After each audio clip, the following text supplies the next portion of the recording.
Boa noite, meu querido irmão, minha querida irmã aqui do nosso canal do Telegram e também do nosso YouTube. Hoje, a primeira leitura do livro da sabedoria apresenta no quadro da paixão de Cristo, projetado profeticamente, a oposição que existe entre o justo e o ímpio. É muito difícil a gente fazer a transposição desses arquétipos bíblicos para a nossa vida diária, porque, evidentemente, eles sempre superam aquilo que a gente pode dizer. Mas, se nós pudéssemos sintetizar em alguns traços, quem é o justo? O justo é aquele que cumpre o seu dever, que conhece a Deus, que procura viver diante de Deus, que tem muita ciência dos seus deveres para com Ele, para com o próximo. O justo é alguém que está preocupado com ser diante de Deus, ser verdadeiro, corresponder à vontade divina profundamente. O ímpio, ao contrário, é alguém que vive para o mundo, para os homens, para si mesmo. É alguém que, por isso, vive de falcatruas, vive de trapaças, porque ele tem que se dar bem.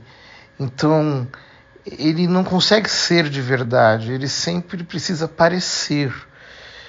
E, por causa disso, ele se sente ameaçado diante do justo.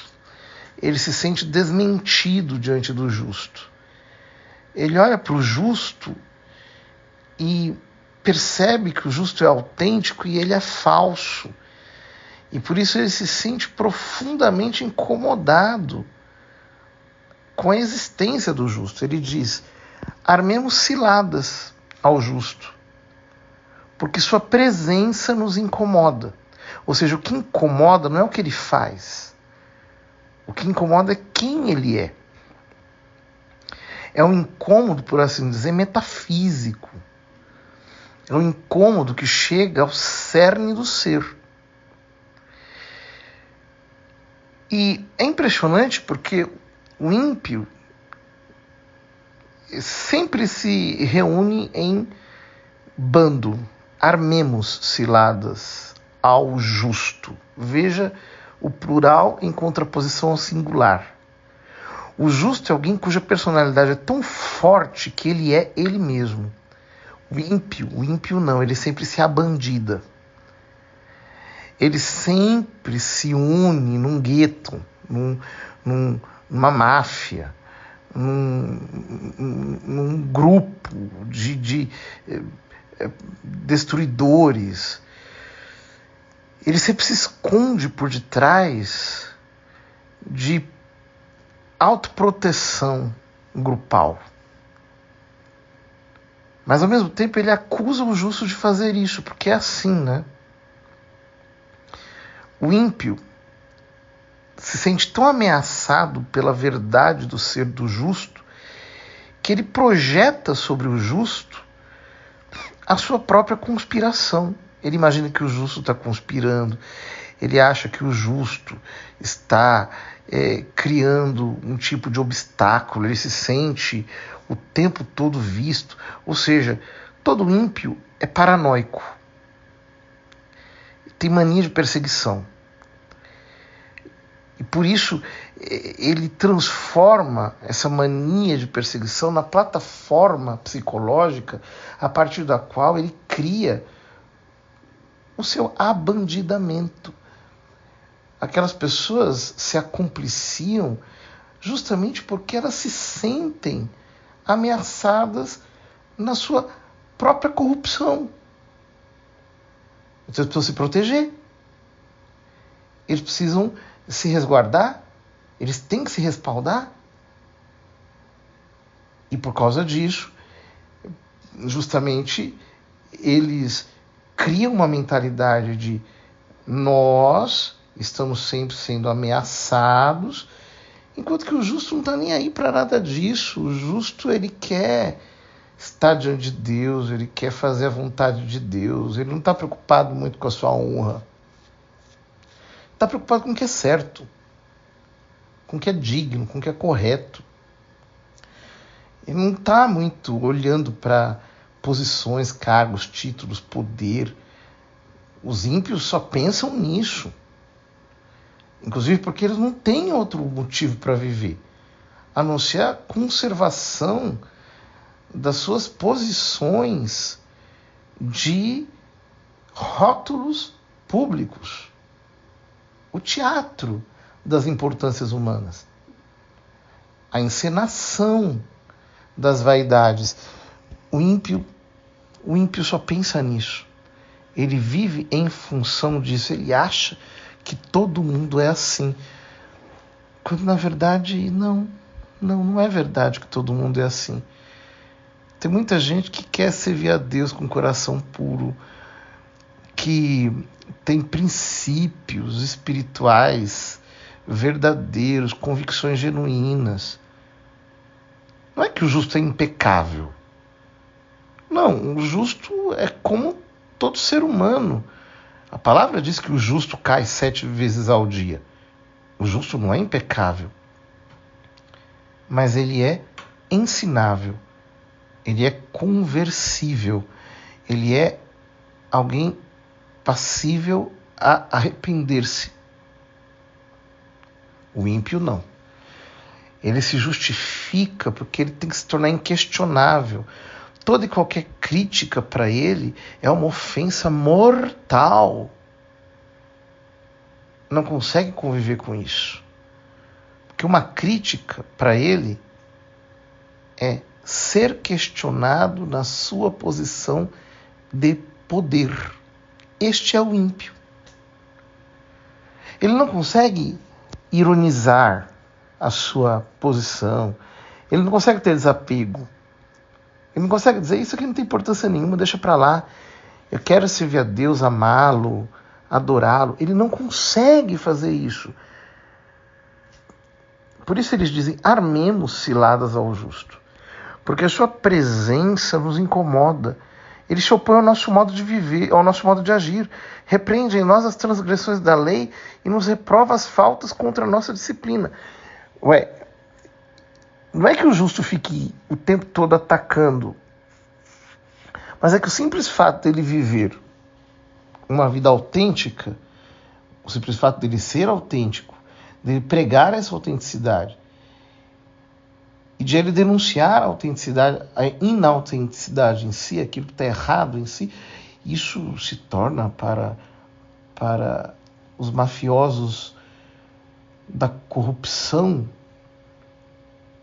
uma mortal crítica que para eles é inaceitável. O justo declara possuir conhecimento de Deus e chama-se filho de Deus. Veja que coisa, né? Todos os ímpios sempre acusam os justos de se acharem melhores do que os outros. Quando na verdade eles não se sentem melhores do que os outros. Os justos apenas querem ser autênticos.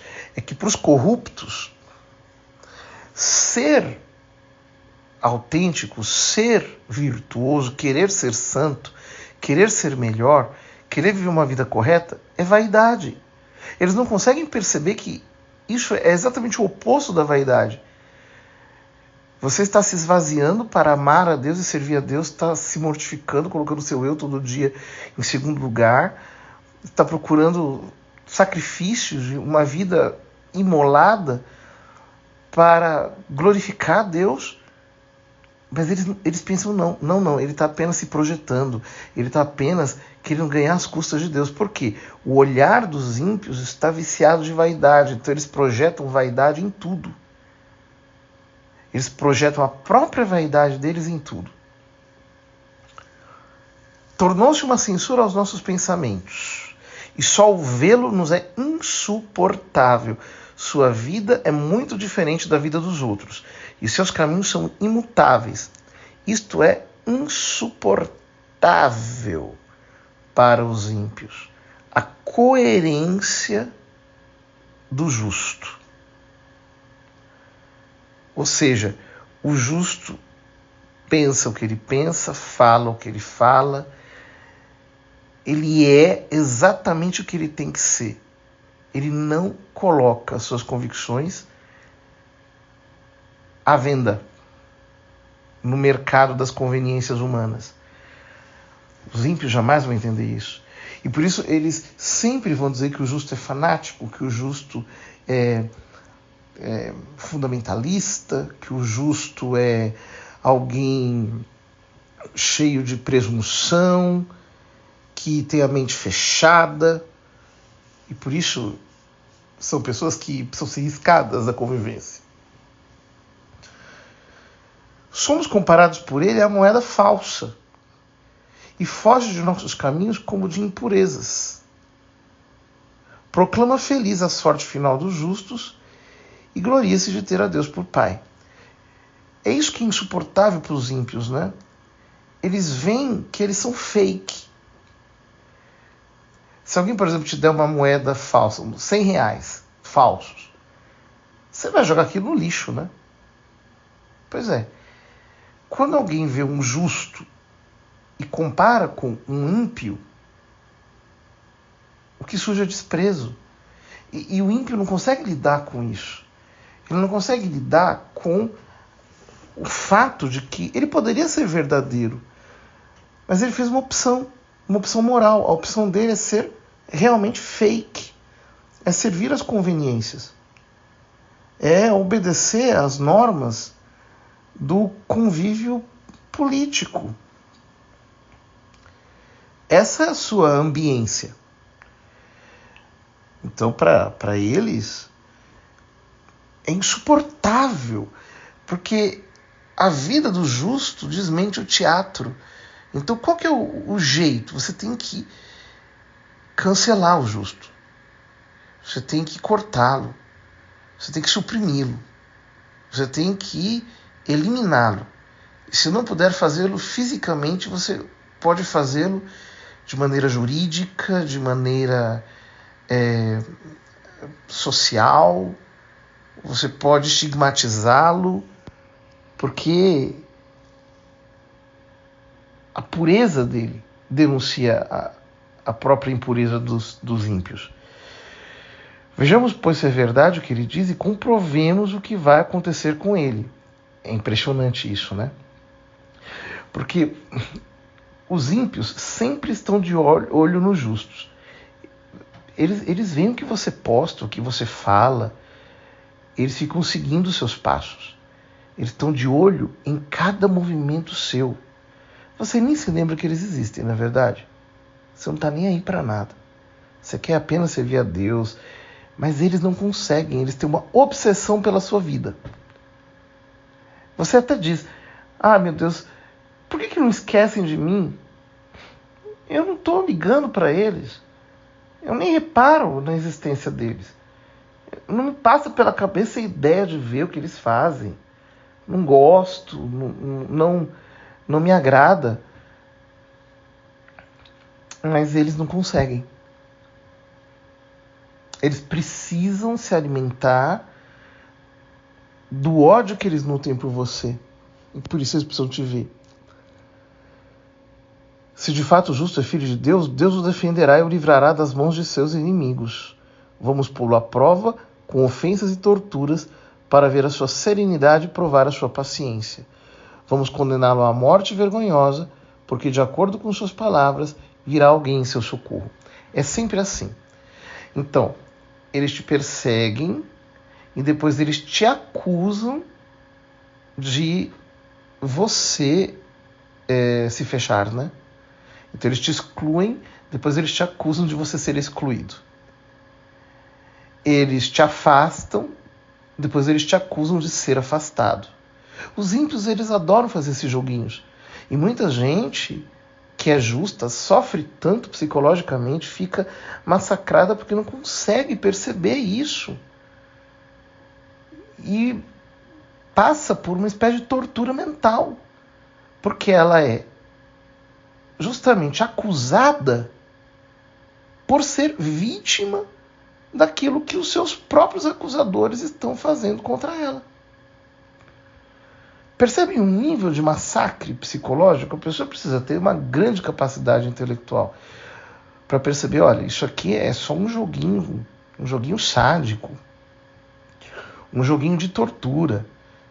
Estão simplesmente agindo da maneira mais cruel e vergonhosa para poderem depois me acusarem daquilo que eles mesmos fizeram. Termina a primeira leitura de hoje. Tais são os pensamentos dos ímpios, mas enganam-se, pois a malícia os torna cegos. Não conhecem os segredos de Deus, não esperam recompensa para a santidade e não dão valor ao prêmio reservado às vidas puras. Então, os ímpios sempre são cegos, obstinados. Eles vão agindo, movidos apenas pela sua própria raiva, pelo seu próprio orgulho. Eles precisam se autoafirmar, eles são loucos. Então eles vão metendo os pés pelas mãos, vão agindo com uma volúpia de poder, e é aí que eles se estrepam. Mas eles se estrepam sobretudo pelo seguinte: existe a providência de Deus, ele está escrevendo a história do mundo através dos seus santos. A palavra diz que Deus guia todas as coisas, propter electos, por causa dos eleitos. Então não é verdade que o ímpio consegue determinar a sorte do justo. Não. Sempre há um escape. Sempre há uma saída. Essa saída chama-se ressurreição. Páscoa. Não importa o que estão fazendo contra você. Deus vai abrir portas. Ele abre estradas. Não importa as coisas das quais você está sendo vítima. Ele já te livrou de tudo isso e vai continuar te livrando. Ninguém tem o poder de determinar o teu destino. Você tem um Senhor, você tem um Deus a quem você serve. E Ele está comprometido com você. Os ímpios não conhecem os segredos de Deus. Eles não têm acesso à providência de Deus. Eles podem querer destruir o justo, mas sempre vai aparecer algo maravilhoso. Um livramento, uma alternativa. Deus sempre vai fazer algo. Enquanto eles vão enlouquecer na paranoia que eles criaram com a sua vida. Você vai ficar cada dia mais saudável, mais inteiro, porque você está olhando para frente e para Deus. Eles vão ficar cada dia mais malucos, porque estão olhando para você, porque se sentem massacrados pela sua vida. É uma pena. Mas os paranoicos são assim. Eles criam um muro. Imaginam uma conspiração universal dirigida por alguém que não está nem aí para a vida desprezível que eles levam. Meu querido, eu queria hoje que você entendesse que se a palavra de Deus nos expõe o pensamento dos ímpios, é para que a gente medite sobre isso e pare de sofrer com aquilo que é inútil. Jesus disse que quando a gente fosse numa cidade e a gente não fosse bem recebido, a gente deveria sacudir a poeira dos nossos pés em testemunho contra eles. Será que não chegou a hora de você sacudir a poeira dos seus pés contra quem não merece a sua atenção? Olhe para Deus. Olhe para Ele. Ele está cuidando de você. Ele não vai deixar que a sua vida pereça nas mãos de quem não presta, porque a palavra diz que o Senhor liberta o justo de todas as angústias e não será decepcionado aquele que nele espera.